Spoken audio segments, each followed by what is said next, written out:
Gracias por estar acá en esto que es el marco de la Expo Lelutier 40 años.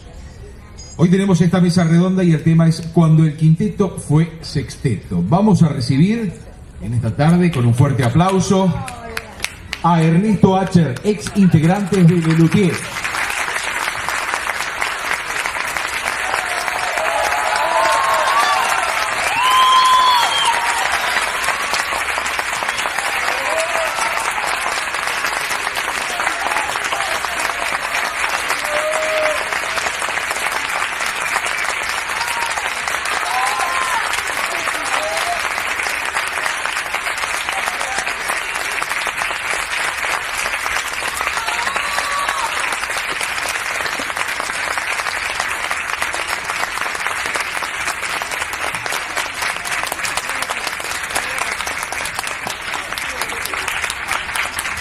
Vamos a recibir ahora también con un fuerte aplauso a Carlos Núñez Cortés.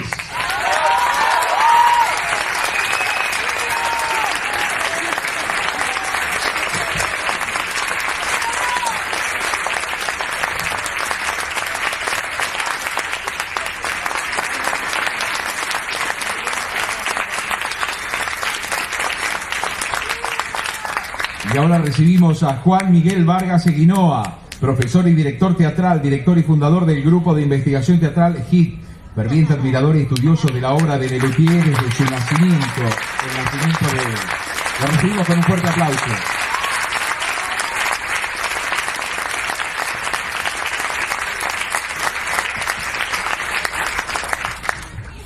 Hola, muy buenas tardes. Bueno, para mí quería decir primero un enorme orgullo, la verdad me siento muy feliz de que me hayan convocado para presentar esta mesa. Por fin entiendo la explicación de realizado que decía Daniel. Me siento un poco así de poder estar hablando sobre Lelutier, sobre la época del sexteto y nada más ni nada menos que con la presencia de Ernesto Acher, integrante de Lelutier desde 1971 hasta 1986. Y Carlitos Núñez. Voy a hacer primero una pequeña introducción objetiva, digamos, desde la mirada del espectador sobre lo que llamamos la época del sexteto y bueno, después le vamos a dar lugar a los protagonistas para que ellos puedan contar desde adentro qué es lo que pasaba. Esta época del sexteto es aquella que abarca entre los años 1974, recordemos que Gerardo fallece en noviembre del 73, hasta la salida de Ernesto en 1986, y podríamos decir que esos 13 años fueron de muy importante maduración para el grupo. La primera gran diferencia, podríamos decir, entre un sexteto y un quinteto es que en el sexteto hay uno más. Esta perogrullada, ahí pueden recurrir al libro de Núñez para saber qué es una perogrullada. Es esencial en Lelutier. ¿Qué quiero decir con esto? Ellos trabajan con un juego escénico en donde mientras hay dos o tres que plantean el espacio escénico, hay otros dos, tres o cuatro, depende, que trabajan con el aspecto musical. También ellos trabajan con algunas parodias muy ambiciosas, que serían en lo sinfónico o en aquello que tiene que ver con big bands, en donde un integrante hace una diferencia enorme. Ser 5 o ser 6 no es algo menor. De hecho, con la salida de Ernesto, muy gradualmente, como se dijo en las innovaciones de Lelutier en alguna de las charlas de esta expo, es donde empezaron a aparecer los midis y los playbacks, que hasta la época, durante la época del sexteto, era algo muy poco frecuente en Lelutier. Que yo recuerde, hay un ejemplo que es el Singing to Me de Cartas de Color. Yendo ahora sí a los aportes particulares de Ernesto en la época del sexteto, dividámoslo en dos cuestiones, lo que sería el aspecto actoral y lo que es el aspecto musical. En cuanto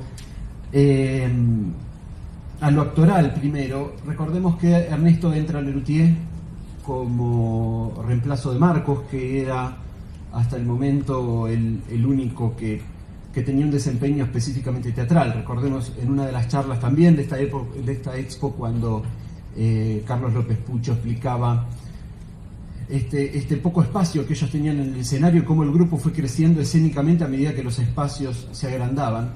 Y él dijo específicamente, el único que tenía una función actoral era Marcos, y Ernesto, a pesar de que él siempre se dice a sí mismo como músico, paradójicamente entra Lelutier como actor.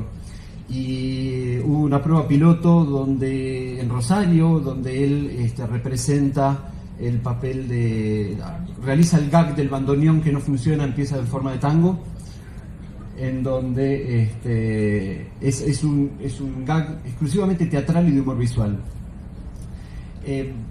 Yo creo que hay dos aspectos en lo actoral de Ernesto que son especialmente destacables. Lelutier tiene un juego dramático típico en donde la tensión dramática está puesta en el supuesto error, en el muy calculado error de lo que ocurre arriba del escenario.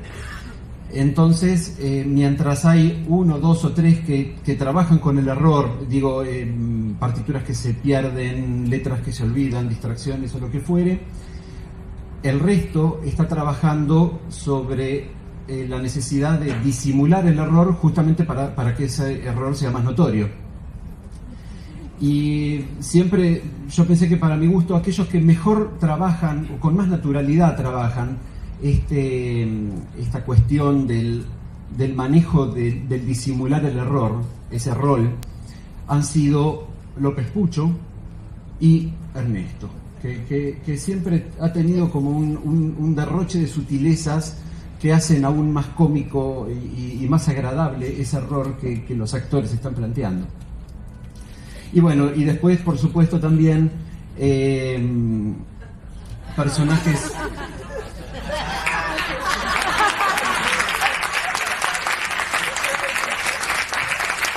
Después arreglamos. Bueno, personajes memorables que le ha tocado a Ernesto componer, como el nene de la gallinita de Eureka, los Carlitos. ¿Podemos escucharlo? ¿Y por qué la gallinita?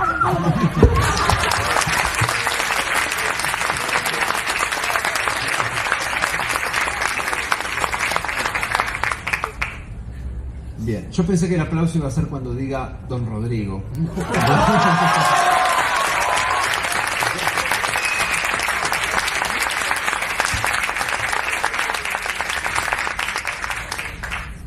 Bien, con respecto a lo musical, también basémonos en dos aspectos, el aspecto de composición y el de interpretación.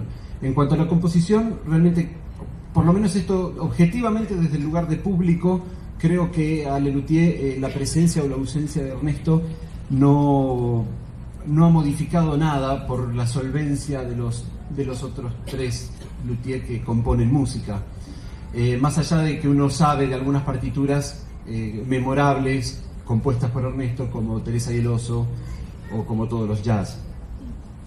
En cuanto a la interpretación, acá yo creo que sí es donde se da la situación por ahí un poco más compleja, y tengo una teoría que después los protagonistas dirán. El instrumento típico de Ernesto eran los instrumentos de viento y particularmente el clarinete. Aquellos que han podido verlo en vivo o en los DVD que se han editado ahora, era un instrumento muy recurrente y era un instrumento que junto con el latín manejaba muchas veces el contrapunto de la voz en muchas de las obras tanto populares como clásicas. Esto que yo decía, a mí me da la impresión que la primer parodia sinfónica de Lelutier, dado el esquema como está ahora, porque tenemos el antecedente de la cantata L'Hexaton, pero la primer parodia sinfónica sería el concierto en Prokofiev para piano, en donde pienso yo que quizá los luthiers se animaron a una partitura de este tipo gracias al timbre que el clarinete incorporaba, donde ahora sí se podía armar una sinfónica, en tanto que el trío de cuerdas hacía la sección de cuerdas y ahora contaban con las maderas del clarinete y el bronce del gomhorn. Y este esquema, más o menos, con instrumentos más, instrumentos menos, es el que mantuvo Lelutier en todas sus obras paródicas sinfónicas, digamos, con el apoyo de los kazoo. Bueno, esto da para explicar más, ¿no? Pero más o menos el esquema era este. Y esta estructura continuó hasta, que yo recuerde, la última obra de este tipo es de 1981 con el Cuarteto Opus 44, en donde se armaba una cosa medianamente sinfónica. Recuerdan que era un cuarteto donde tocaban 5 y entonces estaba el trío de cuerdas y Carlos y Ernesto alternaban distintos instrumentos disputándose el cuarteto, digamos. Y Lelutier después no hizo más parodias sinfónicas hasta el 96, donde hacen La hija de Cipión, donde ya salen de ese esquema para armar esta estructura de los 3 teclados que tocaban Carlitos, Jorge y López Pucho. Bien, personalmente no quisiera detenerme mucho en los detalles del final. Aún así hay algo que me gustaría destacar. Quien siguió la carrera de Ernesto post-Lelutier encontrará en toda su obra una línea fundamental, en todos sus espectáculos, digo, en donde tiende a eliminar, a borrar estos rituales propios de la música clásica, que son rituales vacíos de contenido, rituales que no movilizan, y los reemplaza por rituales auténticos, sagrados, donde a través de la música el público, los músicos y la música entran en una comunicación única y mágica. La música como móvil de emociones, de tensiones y de energías. Yo sinceramente creo que este era el secreto de la Banda Elástica. Aquellos que han podido ir a ver a la Banda Elástica, uno flotaba en la butaca y uno sentía que los músicos también disfrutaban. Y esto es algo continuo en todos los espectáculos de Ernesto. Lo mismo el homenaje a Gershwin. Realmente Peter Brook decía que el teatro sagrado era hacer visible lo invisible, y en el homenaje a Gershwin parecería ser que Gershwin está con los músicos y con el público, disfrutando, escuchando, y con los comentarios de Babi López Furt diciéndole mirá esto y lo hicimos de tal manera. Y este espectáculo ritual de la música que Ernesto buscó y realmente siento que encontró, porque es lo que se siente, Lelutier era algo que no se lo podía dar. Lelutier no hace esto. Lelutier tiene otro ritual propio muy sagrado, que es el de la risa. Hacer que 5.000 personas rían de lo mismo es muy valioso, y si encima ríen con elementos tan nobles como los de Lelutier, realmente es una comunicación sagrada. Pero todos los elementos del espectáculo de Lelutier, la música, los mismos Luthier, las luces, los textos, están todos al servicio del humor. Y entonces es ahí donde a mí me parece que Ernesto estaba quizá en busca de otras cosas. Bien, a mí me gusta esta teoría que justifica el final de mi charla, por lo menos. Así que ahora los dejo con los protagonistas, Ernesto y Carlitos.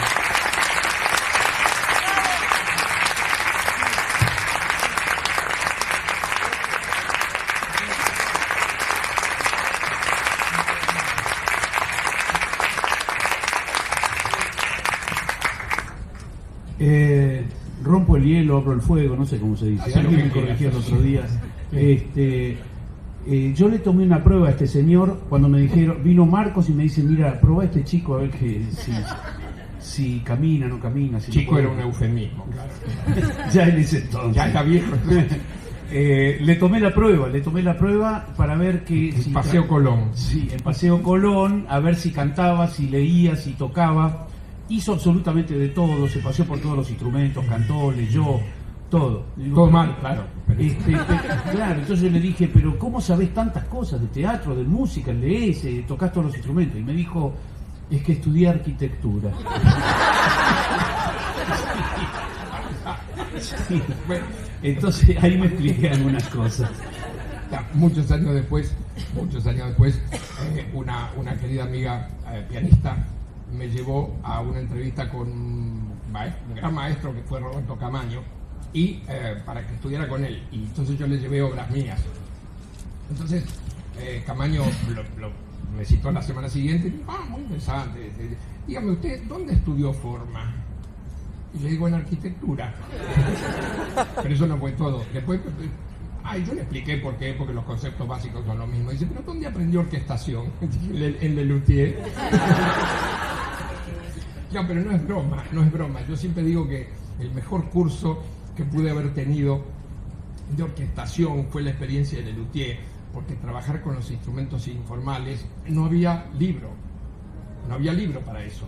Había que tener el oído puesto en lo que los instrumentos informales podían dar y aprovecharlos al máximo. Y entonces no era cuestión de seguir recetas. Había que ver, y no solamente eso, lo que podían dar los instrumentos y lo que podíamos dar cada uno de nosotros. Ernesto, ¿vos te acordás que había un libro de orquestación de Casella Mortari? El Casella Mortari, que nosotros dijimos, nosotros deberíamos hacer un libro de orquestación donde se mostraran los instrumentos informales. Y nos pusimos a recortar una fotografía de los instrumentos, los pegamos en unos papelitos, le pusimos los registros. ¿Cómo se llamaba? El Casella Morfari. El Cazuela Morfari. El Casella Morfari. Ese fue el primer tratado de la orquesta informal. Se hizo un solo ejemplar y reposa en uno de los anaqueles de mi biblioteca. Bueno, ¿para dónde ibas? Para el norte. No, estaba contando un poco cómo apareciste. Sí, realmente apareció reemplazándolo a Marcos. Marcos tenía, yo no sé si se había tomado un año sabático por alguna razón, o porque quería terminar de completar un estudio, o porque estaba cansado, o porque tenía, no sé, alguna cosa así. Y Marcos lo trajo a Ernesto. Dijo, este es un amigo mío y en ese momento era yo el que tomaba las pruebas. Entonces, bueno, vino a casa. Enseguidita me di cuenta que era la persona indicada, y entró reemplazándolo a Marcos como locutor. Eso también se estudiaba en arquitectura. No, con algunas experiencias que yo recuerdo muy graciosamente, y a veces de pronto pienso, y hacíamos eso. Yo, digamos, oficialmente, como locutor, como presentador, fue en el IFT, el 25 de mayo de 1971, en el cumpleaños Marcos.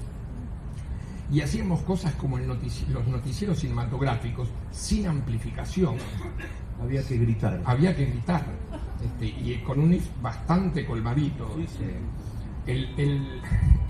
Lo que mencionó Juan en Rosario fue una participación en un solo número, en el tango. Yo entraba, no se usaba smoking, era pantalón negro y camisa blanca, y yo entraba de traje azul a rayas y lengue, y así caminando canyengue, y era Aristides Garófalo, y hacía el supuesto solo de bandoneón. Pero no, a lo que me quería referir es que en aquellos primeros años yo escuchaba una frase que decía Marcos, que con el tiempo entendí exactamente a qué se refería, y que creo que es uno de los pilares de Lelutier, y frase de la cual aprendí muchísimo y la seguí aplicando toda la vida. Marcos decía, la gracia no es apuntar al centro del blanco.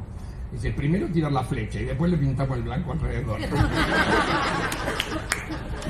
Y claro.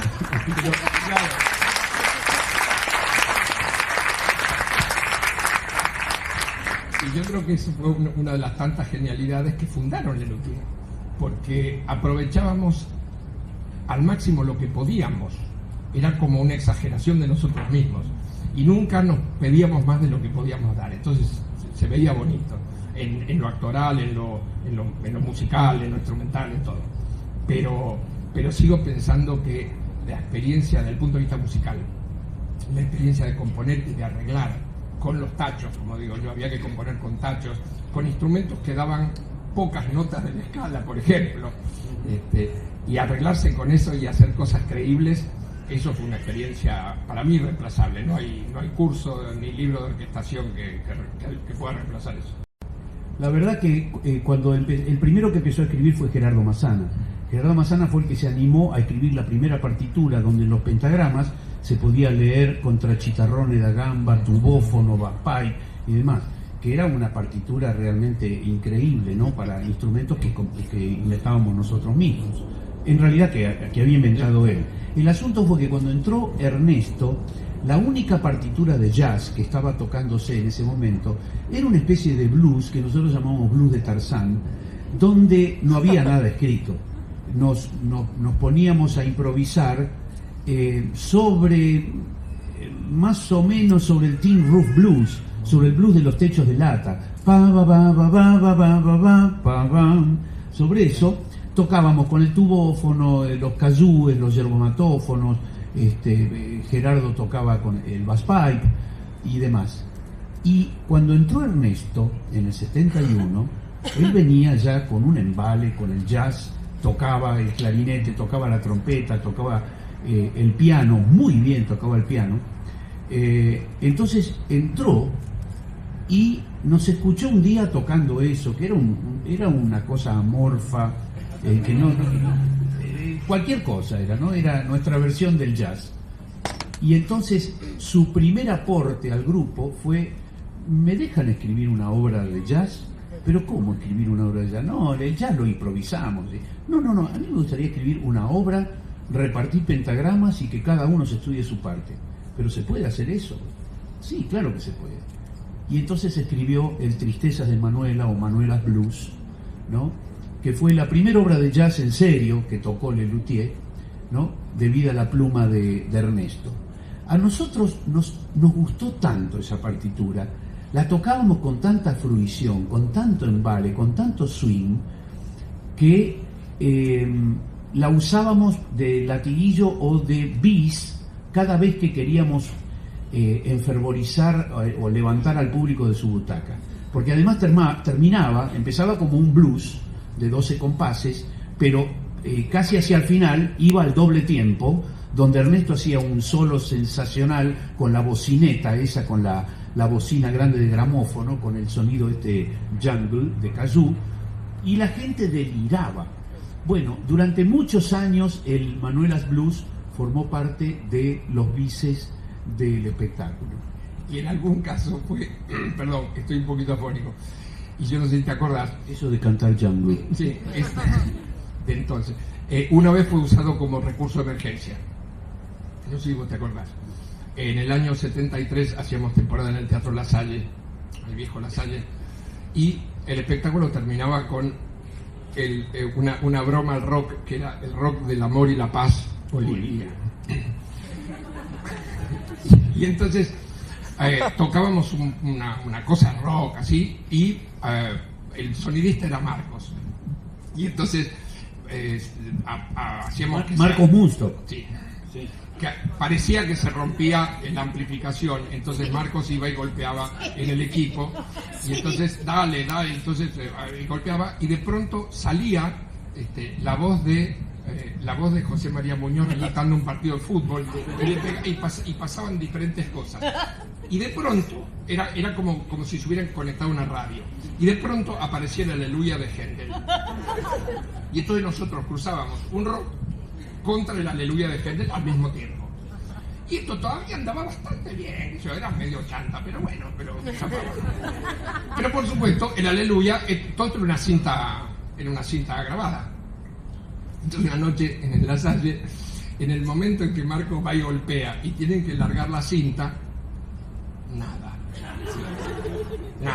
Entonces, claro, empezamos a mirar la cabina de sonido que estaba al lado, como decir, dale, larga la cinta, y nada, y Marcos le golpeaba. Y yo creo que de ahí viene, que creo que fue la primera interjección, dale volumen. Que Daniel le gritaba, dale volumen, ¿no? Que por supuesto tenía otra sección, ¿no? Dale volumen. Pero a todo esto no venía la cinta. Hasta que no hubo más remedio que asomarse a ver qué pasaba. Yo me acuerdo que estaba sentado en la batería, y entonces me levanté y el sonidista estaba tirado en el suelo con un cigarrillo de marihuana.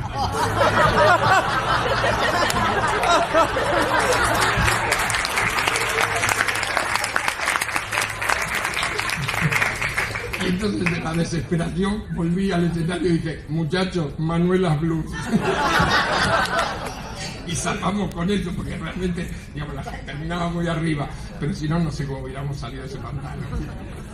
A Manuelas Blues siguió otra obra inolvidable también en la historia del grupo, que fue el primer jazz que escribió Ernesto del quinteto de obras. Llamo quinteto porque de las obras que nosotros llamamos monovocálicas. Fue el Miss Lily Higgins in Shimmy, Mississippi Spring. Entre paréntesis, Shimmy. Yo quiero contar solamente una anécdota acerca de eso, que fue que Ernesto escribió el Miss Lily Higgins, que fue inmediatamente después del Tristezas del Manuela, para el próximo espectáculo. No. Después corrijo eso. Después, sí. ¿Y tía Ruperta? No. No, dale. Bueno, entonces el hecho fue que, bueno, que a mí también.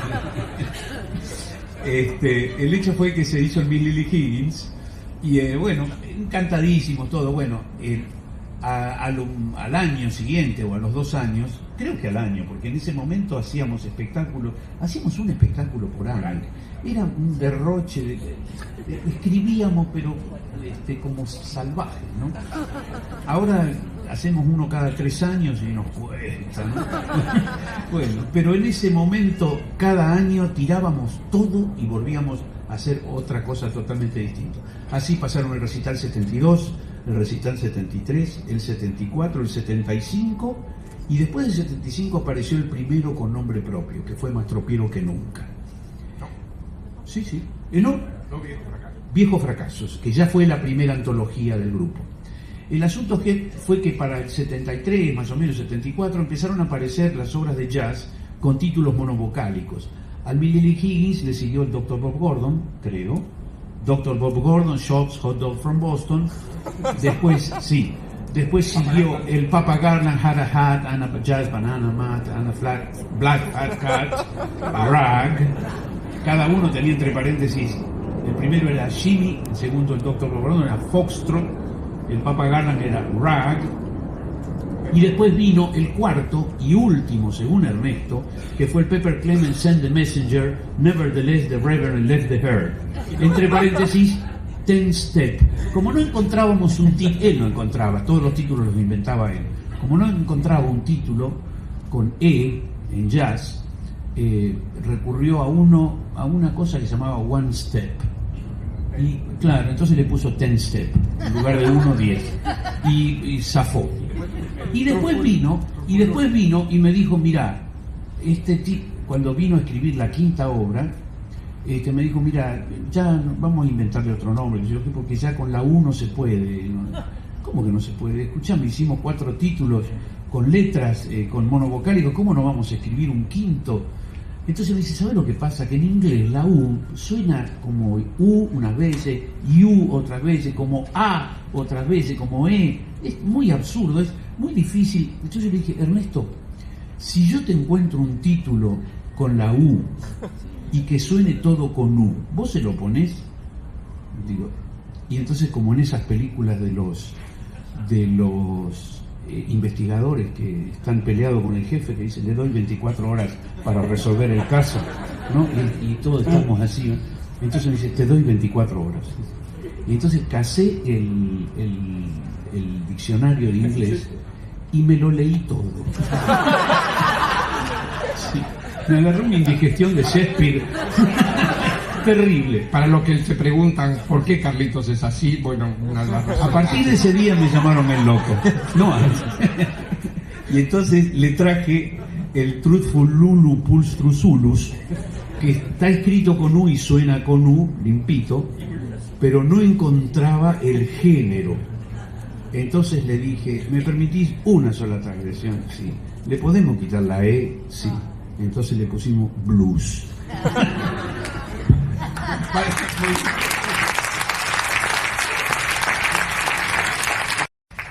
Bueno, yo creo que hay que aclarar que el tema de la construcción de los monovocálicos no fue mía, fue de Carlitos, porque cuando escribí el Miss Lily Higgins, simplemente se llamaba Miss Lily Higgins, que ¿Por qué le pusiste ese nombre? No tengo la menor idea.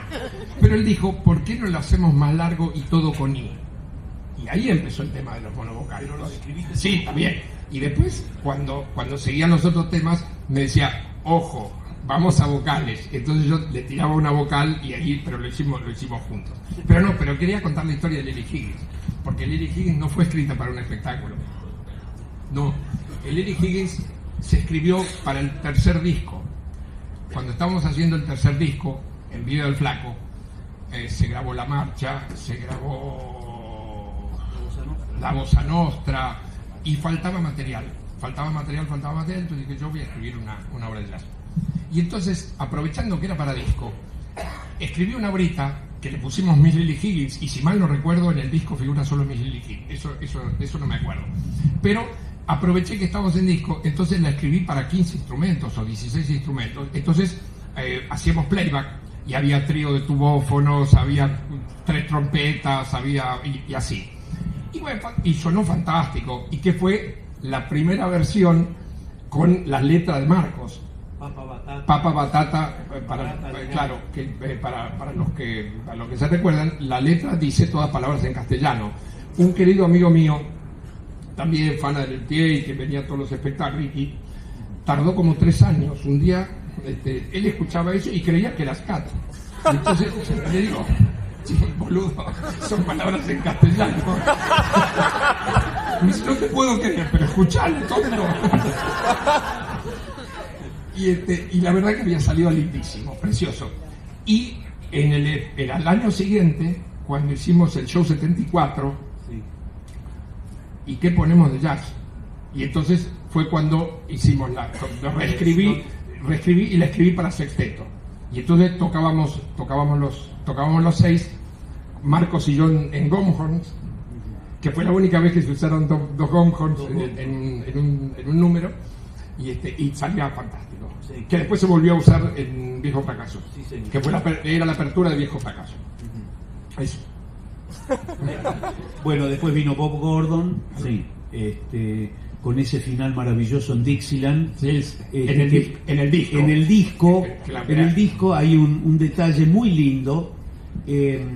Ernesto, hacia el final, larga todos los instrumentos informales y arma un trío de Dixieland sencillamente delicioso, con clarinete, trompeta y trombón, los 3 tocados por él, ¿no?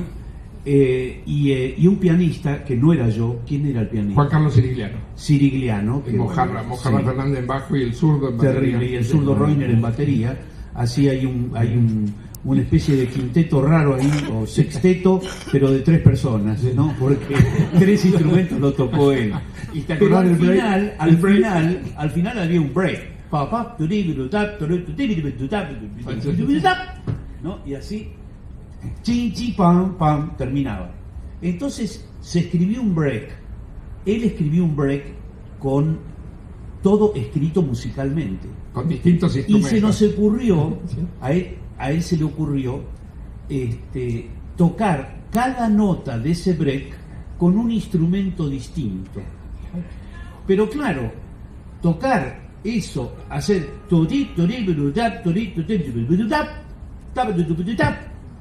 con cada nota por nota, era imposible. Era de locos. Tocarlo en serio no se podía. Eso no se podía hacer. Con él meter, por ejemplo, la tercera semicorchea de un grupo de 7, ¿no?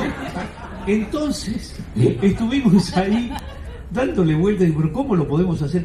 Entonces se nos ocurrió la idea de ralentizar la cinta y hacerla a la mitad de velocidad. A la mitad y a la mitad de la mitad. Sí. O sea que grabamos los instrumentos a una velocidad con la cinta muy muy lenta, creo que en 1 7/8, no sé, que después fue a 3 3/4 y después a 7 1/2 y después a 15. Entonces íbamos sí, y después la cinta al doble y después otra vez al doble, y ahí se armó el break final. O sea que la gente que puede aguzar la oreja allí y escuchar el break final del Dr. Bob Gordon, puede ver que está tocado todo por instrumentos informales, todos informales, Y tocado nota por nota. tocado nota por nota, Con un pero a los detalle, piques. pero con un detalle. Sí. Ahora, digamos, uno se mueve digitalmente con los materiales, y entonces las ediciones, todas cosas son cosas relativamente fáciles, pero en aquella época no había edición digital, era con cinta y eran pedacitos cortados, porque cuando sobraba faltaba. Con tijera había Con que cortar tijera. y pegarlo con durex. Acá está el fa, acá está el re. No, ¿qué pusiste el re? No, acá, así pues. Claro, cuando a veces en charlas, por ejemplo, con el playback de Teresa Iloso, cuando nosotros contamos que eso lo grabamos en 4 canales, grabamos una orquesta sinfónica y se grabó en 4 canales. Hace poco grabé un disco con Piris y nos acordábamos de la experiencia de Ion. En realidad con la orquesta después se redujo a 2, porque después venía la voz de Marcos, Claro. que eso además tiene otra anécdota. No sé si te acordás. ¿La cuento? Cuéntala. No, la cuento yo porque vos no estabas. Eso es cierto, yo no estaba. Resulta que terminamos... Pero contala con gracia.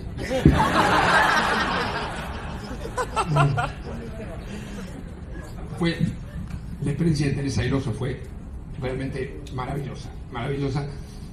Y aprovechando que está presente, creo que lo conté alguna vez, cuando se grababan discos había una tradición en el luthier, que era la versión para disco tenía que ser preparada, arreglada por el autor de la obra.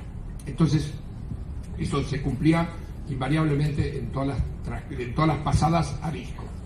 Pero en el 75 yo escribí la música de Teresa Iloso sobre el texto de Marcos, y en el 76 se decidió grabar. Y el problema era, sí, momentito, pero esto es, acá tiene que haber una partitura sinfónica, y Ernesto no tiene ninguna experiencia de escritura sinfónica, lo cual era absolutamente cierto.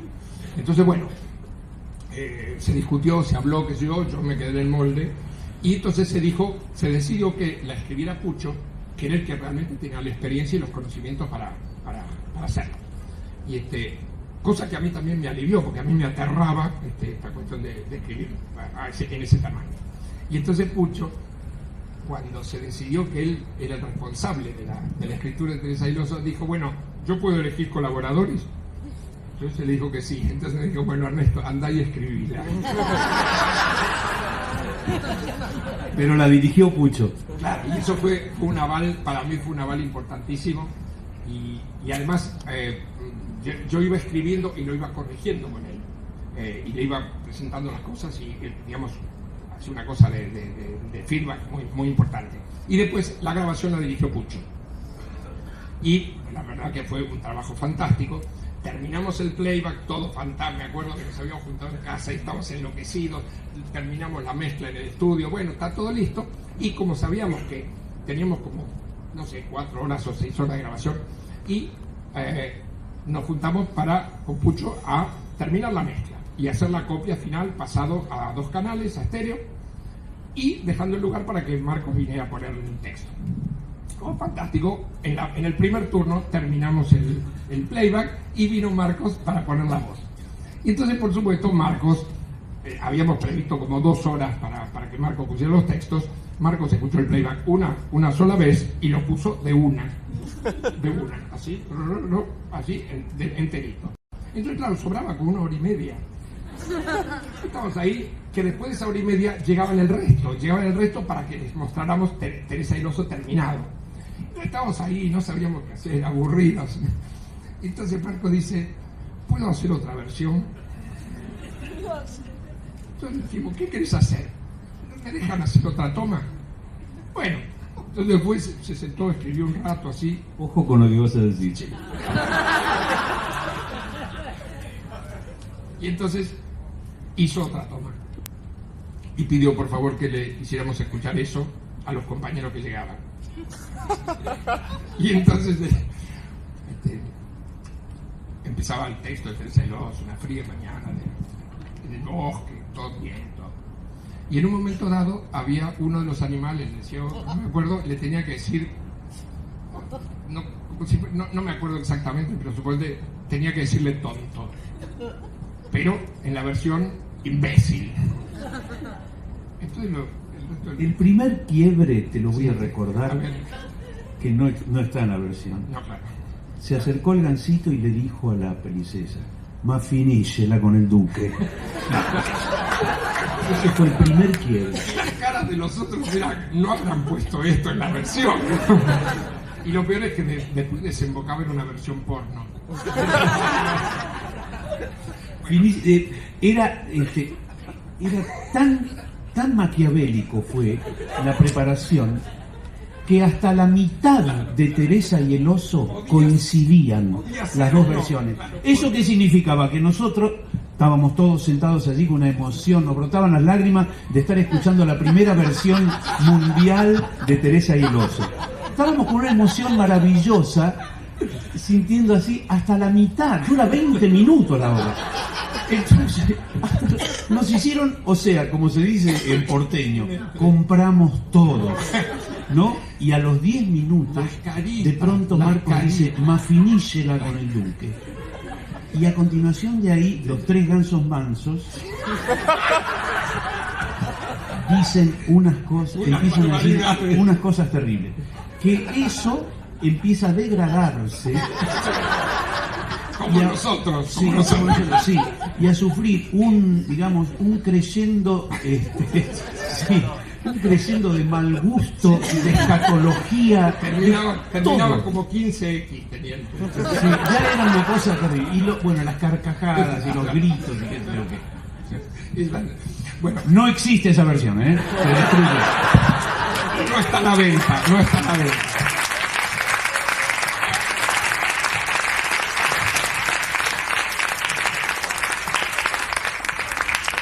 Porque yo creo que hay que contar que, por lo menos, digamos, yo guardo un recuerdo de esos años realmente maravilloso. Yo siempre cuento que lo que aprendí en todos los terrenos, en el terreno musical, en el terreno actoral, de escenografía, de luces, de todo lo que sé lo aprendí ahí.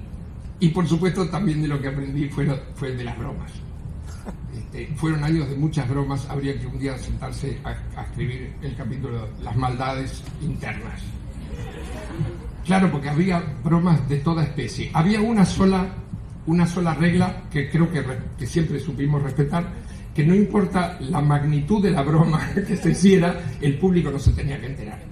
O sea, no había que perjudicar el espectáculo. Eso, el espectáculo se respetaba. Pero eso incluía maldades como, yo me acordaba el otro día, en Mastropiero hacíamos las canciones de Ariadna. Claro. No, muchas gracias de nada. ¿Alguien se acuerda? No. La degradación. Mastropiero.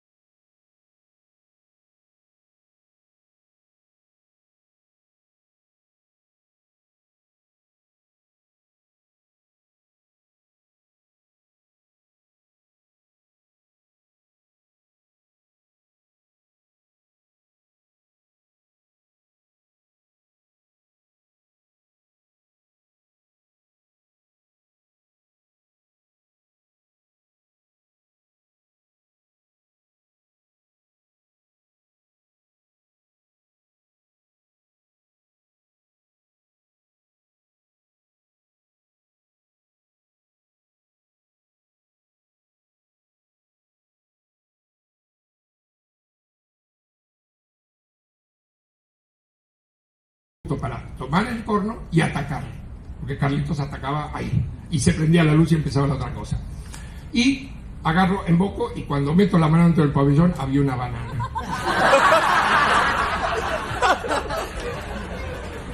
Y entonces yo tenía que tocar mientras sacaba la banana, pero que no se viera. Y entonces en el apagón siguiente, antes del saludo, justo en ese momento saqué la banana y la tiré justo en el momento del apagón. Y cuando volvió la luz para el saludo, se le había pegado en medio de la frente a uno de los asistentes.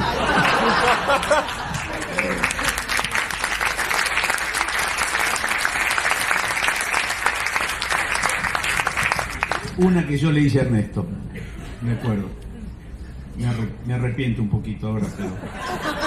El Cuarteto Opus 44. El Cuarteto Opus 44, la idea brillante de ese cuarteto era tan brillante como simple, que son de vez en cuando como funcionan estas cosas, ¿no? Cuando uno encuentra un clic, ¿no?, de algo, como por ejemplo esa idea maravillosa de Marcos de Cantalicio, no, Carolino Fuentes, el tipo que se tiende una emboscada a sí mismo.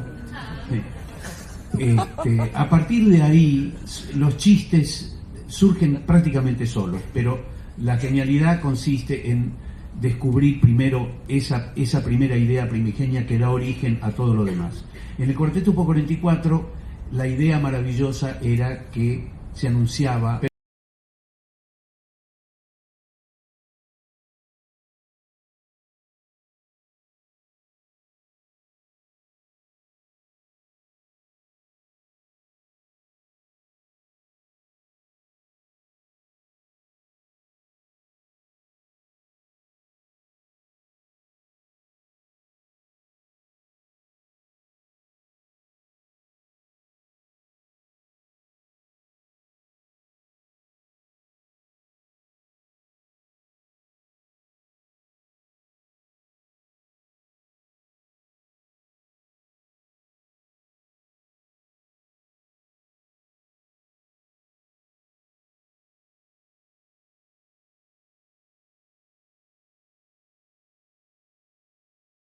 pelearnos, salíamos y volvíamos envueltos en un gran smoking que nos vestía a los dos y tocando los dos un acordeón. Yo tocaba la mano derecha y él tocaba la mano izquierda y un solo saco que nos envolvía a los dos. O sea que finalmente terminaba el cuarteto como debería ser, pero con 5 personas. Para calzarnos el acordeón nos teníamos que poner el saco. Yo con la mano izquierda le daba a él la mano y él me daba la mano derecha, y entonces quedábamos cada uno con su mano correspondiente y con las manos izquierda mía y derecha de él tomadas bien fuerte para no separarnos dentro del saco. Yo en una función me puse 1/4 kilo de dulce de batata en la mano. Teníamos que hacer así, con fuerza y decisión para calzarnos, ¿no? Ernesto no sabía ni lo que le iba a hacer ni que era dulce de batata.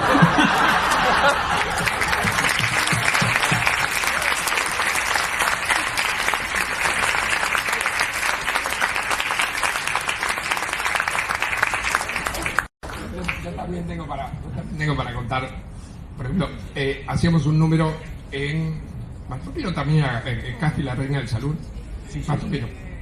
Entonces, Carlito estaba con el piano ahí y estaban los demás sentados en las sillas, y que eran los que íbamos a contar en mímica. Esa era la gracia de Casti. Y él tenía que tocar el piano, pero claro, él tenía que saber qué estábamos haciendo para ir en sincro con la música. Entonces tenía un espejito, un espejo retrovisor. Él tenía espejo retrovisor. Yo, por supuesto, siempre llegaba y se arreglaba, miraba el espejo retrovisor y entonces... Ahora me acordé. Y entonces en una función sale a hacer Casti la reina del salón. Entonces se sienta en el piano, saluda a aquello yo, y cuando se pone frente al espejo a arreglarse el moñito, en la foto había pegado una foto de él, arreglándose el moñito. La primera impresión, y estaba fantástico. En el espejito había recortado una foto mía arreglándome el moñito. Las caruchas. Estaba demasiado quieta la imagen. También podemos contar, claro, porque había maldades muy organizadas, por ejemplo, súper organizadas, que ya eran conspiraciones. Recién Carlitos mencionó para mí el texto más fabuloso de los siempre de altísimo nivel que escribió Marcos, pero hubo uno que para mí se lleva el premio, que es Carolino Fuentes. Para los que no recuerdan, era un texto que hablaba de un gaucho mercenario que aludía a la época del siglo XIX, de los colorados y los azules, y Carolino era que tenía una pandilla de gauchos con él y usaban ponchos reversibles. Y entonces todo el texto estaba armado sobre la base que lo habían contratado para tenderse una trampa a él mismo. Bueno, y todo para matar al jefe de los unitarios, claro, de los y federales. que era el mismo. Bueno, el texto era un absoluto delirio, y muertos de la risa. Y había un lugar en donde Carolino se había serruchado al mismo las tablas de un puente que tenía que pasar. Y entonces Marco decía, y Carolino atravesando el puente, al sentir el crujido de las maderas del puente que se derrumbaban, gritó: ¡ay, Juna! No me saldré con la mía. Y entonces un día organizamos, era Piris el sonidista en aquella época, y entonces le grabamos la voz a Marcelo Gerberov, que era un asistente, y entonces preparamos todo un operativo así de gran precisión, y entonces Marcos, y al oír el crujido de las maderas del puente que se derrumbaba, gritó, y en ese momento Piris le corta el micrófono y manda la cinta, y entonces se ve a Marcos que hace así, y el audio hace ¡ay, ay!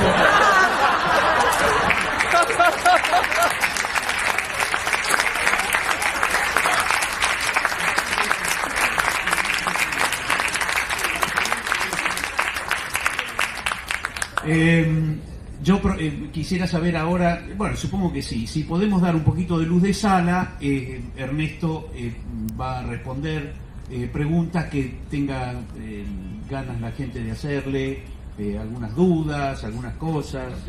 Yo dije, me preguntaste si podíamos hacer que el público pregunte, yo dije que iba a responder. Bueno. Así que, No, bueno, no. habría un micrófono allí, por favor, el sonidista. Sí, mira, allá, Pablito. Allá.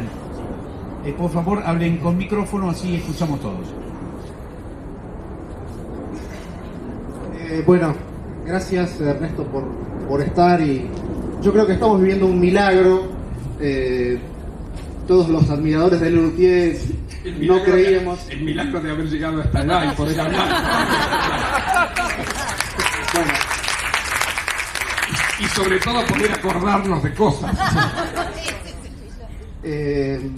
ya que de milagros se trata, yo, y creo que tal vez el resto del público también quisiera, aprovechando que creo que ahí hay un piano, si les podíamos pedir aunque sea un poquito de Lazy Daisy.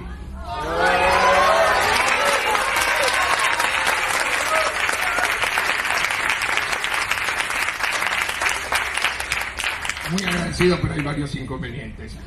Primero, no me acuerdo. Segundo, no puedo cantar como podrás ver por mi voz. Y tercero, que creo que es lo más importante, no nos olvidemos que una de las magias de Lelutier es la puesta en contexto. El dibujo, como yo siempre dije, el dibujo previo que hace falta para que algo sea efectivo, que tal vez no se nota, no es lo que está a la vista, pero que es esencial, es preparar al público. Cuando el público está preparado, ahí le das. Lazy Daisy fuera de contexto, ¿qué?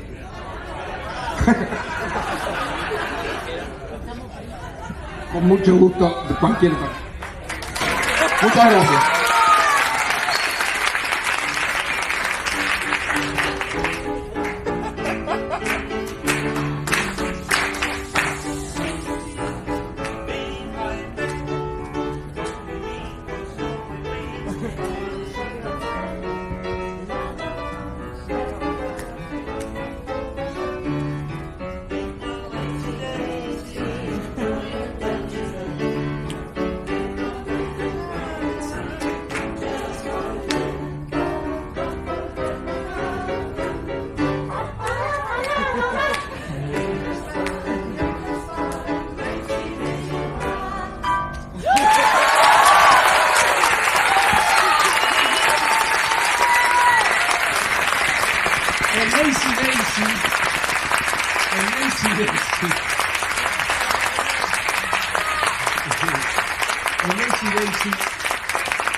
Quiero contar una sola cosita. El Lazy Daisy lo escribimos Ernesto y yo En de Ollero. una. En Ollero. Sí, a 4 manos nos sentamos en un piano, yo hacía los bajos y Ernesto estaba por arriba haciendo Por la arriba del melodía. piano. Y lo tocamos a 4 manos, íbamos improvisando y fue saliendo. Yo me fui a casa, él se quedó Sí, y porque- a la porque era noche, mi casa, era lo porque era loco. su casa, menos mal que no fue al revés, llegó a mi casa confundidísimo. Y me llamó a la noche y me dice, mira, la primera estrofa, vos no te acordás de esto, la primera estrofa la empezamos en sol mayor y a los 4 compases volvemos a cerrar en sol mayor. A mí no me gusta cómo quedó. Me gustaría en el 4º compás llegar a la dominante y seguir adelante. Ahora después te lo recuerdo. Y sí, y yo dije, dale. Entonces, al día siguiente nos encontramos, me mostraste cuáles eran las variaciones y prácticamente lo terminamos. Esa noche él no durmió y le puso letra íntegra, se la puso. Y me la leyó al día siguiente y yo dije, ya está, es una maravilla. Después todo lo que sigue, bueno, fue la apuesta, el trabajo y demás, ¿no?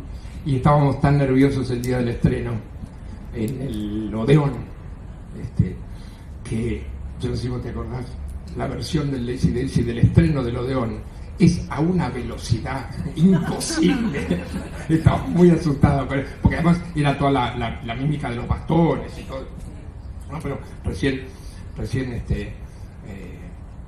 me acordaba porque al principio cuando nos presentaron yo me senté y por supuesto mal educado como siempre no me levanté cuando entró Carlitos, y entonces nos tocamos pero no nos abrazamos, y vino bien porque me acordaba justamente ayer, creo que era, que nos acordábamos con mi mujer del texto de Harold Mastropiero, cuando Mastropiero tenía el hermano gemelo que cuando se encontraron se confundieron en un abrazo y después ninguno de los dos sabía cuál era capaz.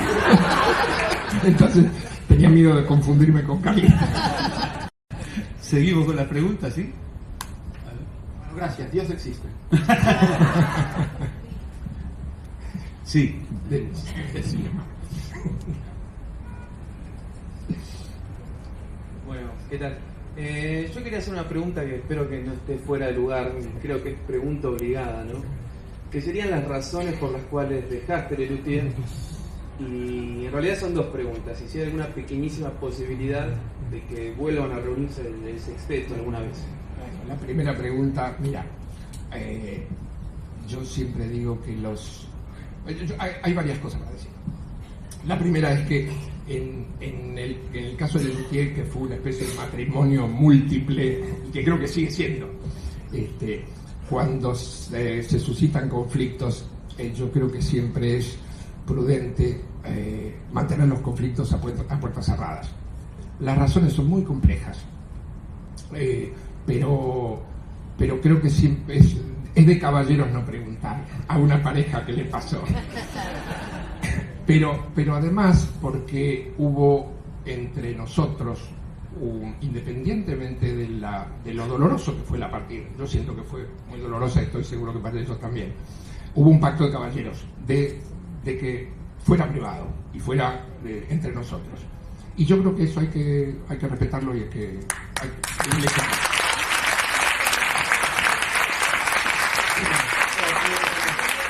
pero hay otra cosa más. Yo creo que hay otra cosa más y que creo que es muy importante. Me hubiese arrepentido de irme y no haber preguntado eso. Está bien, pero por supuesto. Pero yo creo que hay una cosa mucho más importante que creo que es de fondo. Yo creo que las cosas son como han sido. Y no es conducente, o me parece poco conducente, preguntarse qué hubiera pasado si. Porque es indeterminable. Yo creo que a lo que hay que atender es a cómo se siente uno hoy. Yo, en lo personal, yo me siento muy bien, estoy pasando por la etapa más feliz de mi vida, entonces siento que si el camino me trajo hasta acá, lo hecho está bien hecho. Y en el caso del resto de los compañeros que siguen formando el TIE, llegar hasta donde han llegado, cumpliendo 40 años, es de toda felicidad, entonces lo hecho está bien hecho.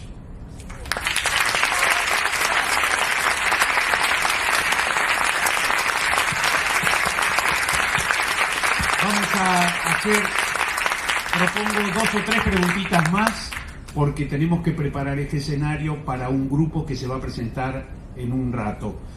Así que, por favor, a ver, preguntas. ¿Algunas Ahí preguntas? están pidiendo. ¿Sí? Ahí están pidiendo. Allá. ¿Qué tal? Una cosita nada más, no sé si es quizá un poco específica. En el espectáculo Humor Dulce Hogar, que está en DVD a la venta, tienen un sketch que es el zar y un puñado de aristócratas rusos huyendo de la revolución, etcétera, ¿no? En el cual, bueno, Carlitos va con la mandocleta un par de veces haciendo de mensajero. La segunda vez que entra como mensajero, que va diciendo correos, que no tengo frenos, y todos se tiran para atrás, Ernesto sale del escenario y no vuelve a aparecer. Y me llamó siempre mucho la atención eso, no sé si se sabe por qué. Tendría ganas de ir al baño, no sé. Yo te digo por qué. El final de esa obra, si vos te recordás, es cuando Marcos, que es el zar Nikolaevich, vuelve mordido por los lobos, y más que mordido, peor. Y se encuentra con su correo secreto, que soy yo, y que terminamos cantando, desde ahora seremos izquierdistas de derecha, que terminaba el coro, con todos los luthiers, el zar Nikolaevich, Mijail, su correo secreto, tocando la mandocleta, y atrás suena un piano. ¿Ok? Muchas gracias. Leticia, Leti Petty de Morelia, México.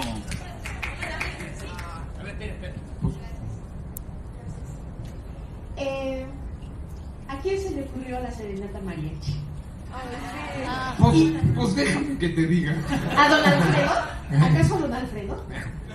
No, la serenata mariachi que yo recuerde. No, que no recuerdo. ¿No te acuerdas? No, yo creo que fue una Yo no idea. tengo nada que ver. Yo no tengo nada que ver. ¿Quién? Quiero saber quién fue. Probablemente tenga Jorge Marona algún dato, pero Que yo recuerde fue una idea de Pucho Jorge, sí. que después tomó Marcos. Porque yo no sé, porque Las estrofas cruzadas. Sí. Y después para el disco dice el final, pero claro. Lo que A pasa es Pucho, que en realidad Pucho, discúlpame, no hay que preguntarle porque él no sabe lo que escribió. Lo aseguro, lo aseguro. Salvo...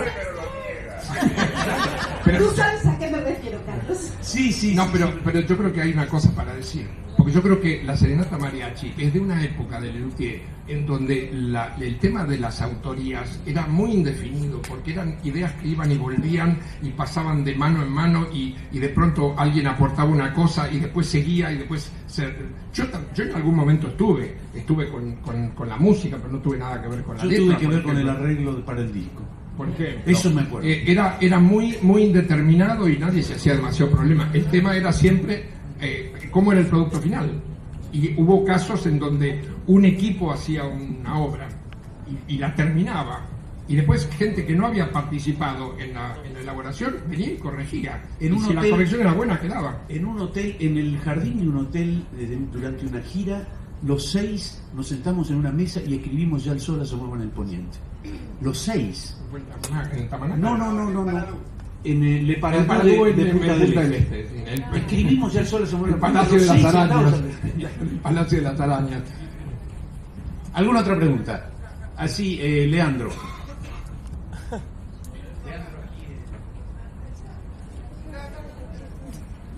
Si podría contar la maratónica tarea que fue armar Don Rodrigo. Creo que por muchas razones es un recuerdo maravilloso. Carlitos fue siempre un tipo sumamente organizado y creo que gran parte de la logística de los espectáculos y de los estrenos descansaba en Carlos.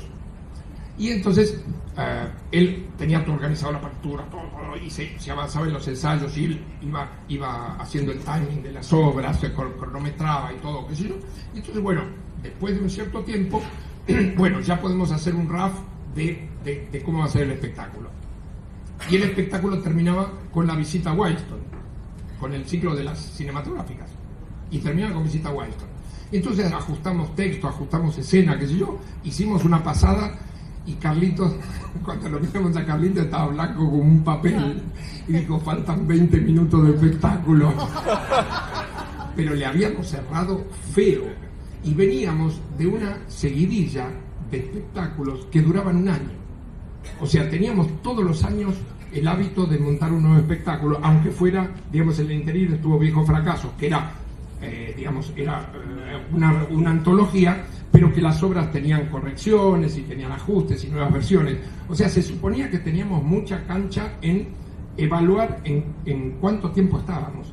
Y le erramos, pero de medio a medio. Faltaban 20 minutos de espectáculo y, si mal no recuerdo, estábamos a 10 días del estreno.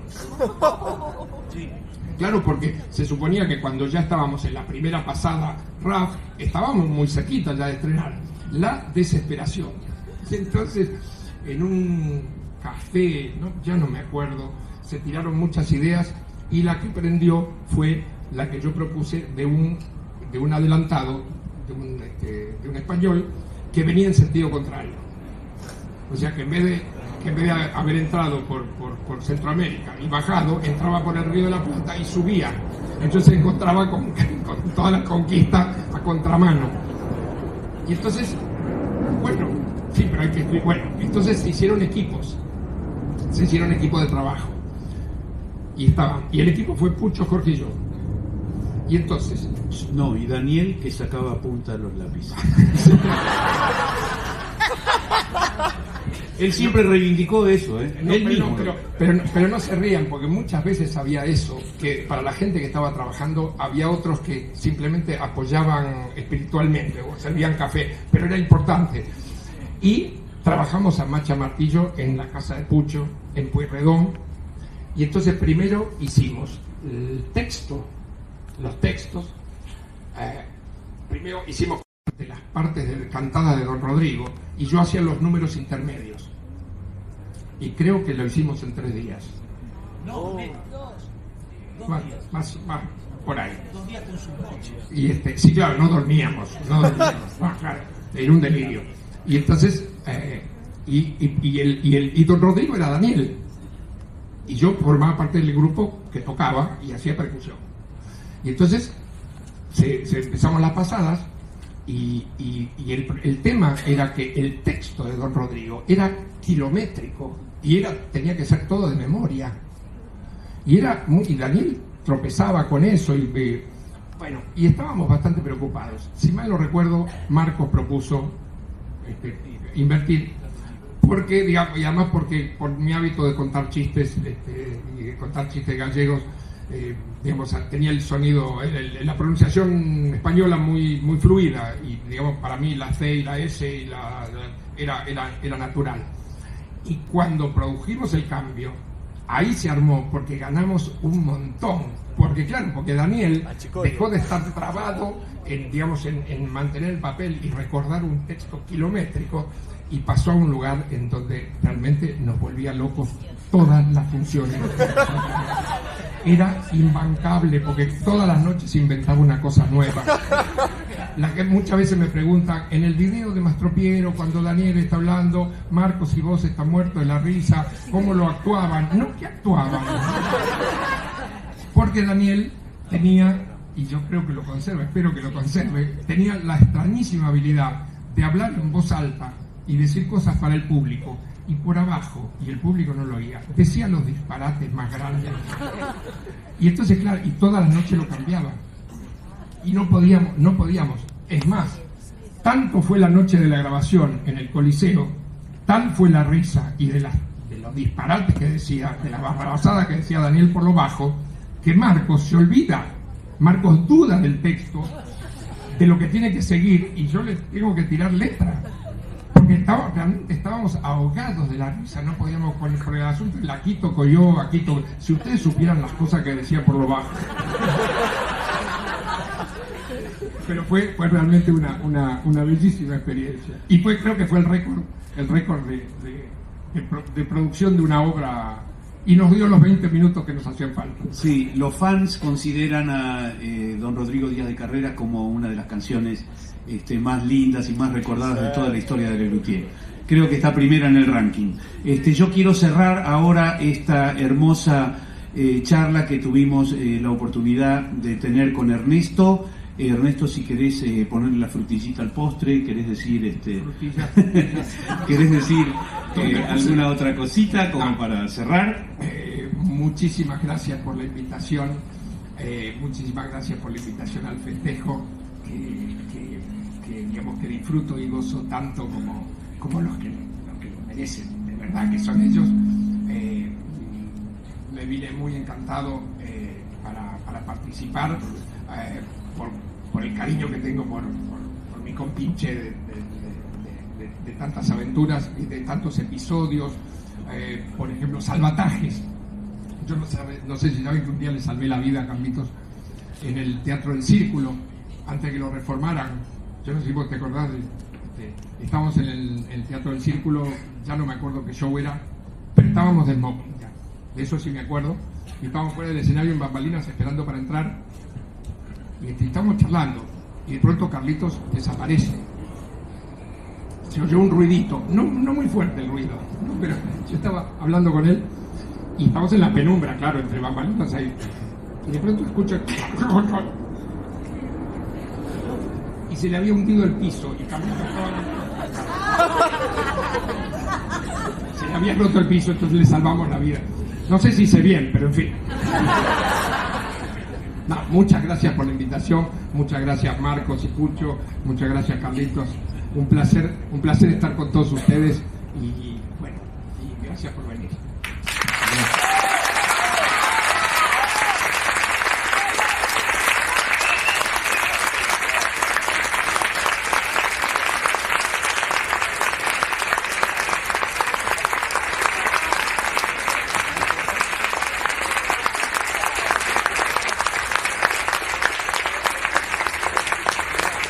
Así pasó Ernesto Acher, Carlos Núñez Cortés y Juan Miguel Vargas Eguinoa, que también estuvo en esta mesa cuando el quinteto fue sexteto en esto que es el marco de la Expo Lelutier, 40 años.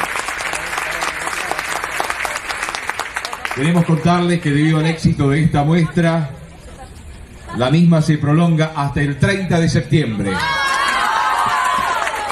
Y los invitamos a partir de las 20:30 aquí mismo para presenciar el grupo de música y humor Hoy Desconcertos.